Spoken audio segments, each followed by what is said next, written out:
Good evening student. आज के topic में मैं बताना चाह रहा हूँ work done for reversible isothermal process. Reversible process का मतलब क्या है कि जिस पास से कोई चीज़ गुजर रही है जस्ट रिवर्स बैक उसी जगह से वो रिवर्स बैक हो जाए, ये रिवर्सिबल है। आइसोथर्मल प्रोसेस का क्या मतलब है? टेम्परेचर जहाँ पे कांस्टेंट हो। तो दो चीज़ें यहाँ रिवर्सिबल और आइसोथर्मल दोनों को एक साथ मिक्स कर दिया गया है। फिर हम वर्क डन क्या है पता करते हैं। वर्क डन पता करते हैं। ये वर्क डन क्या होता है? मैक्सिमम वर्क डन होता है। अब हम आते हैं जो हमने नोट करके रखा है उसमें हम समझाने की कोशिश करते हैं। आप जानते हो कि W = PdV होता है। ये होता है W = -PdV। In case of expansion के केस में क्या होता है? Work done by the system होता है, इसलिए -PdV होता है। अब हम क्या जानते हैं आइडियल गैस इक्वेशन के अकॉर्डिंग? PV = nRT। यहाँ से P = nRT/V हो जाएगा। पहले वाले को इक्वेशन W = -PdV को 1 मान लिया इक्वेशन।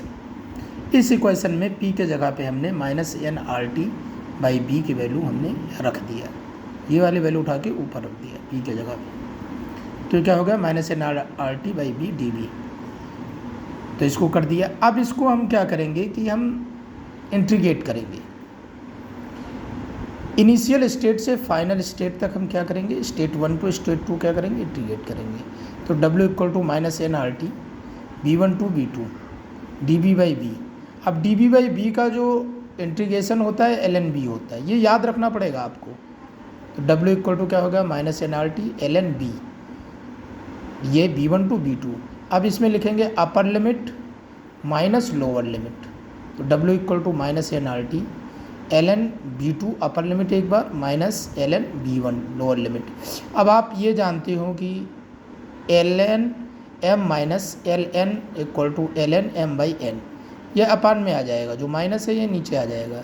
तो W = -nRT ln V2/V1, यह आ गया। अब अगर जो ln को log में कन्वर्ट करेंगे तो क्या करेंगे? W = -2.303 nRT log V2/V1। अब हम क्या जानते हैं कि चार्ल्स लॉ में क्या जानते हैं कि P1V1 = P2V2 होता है।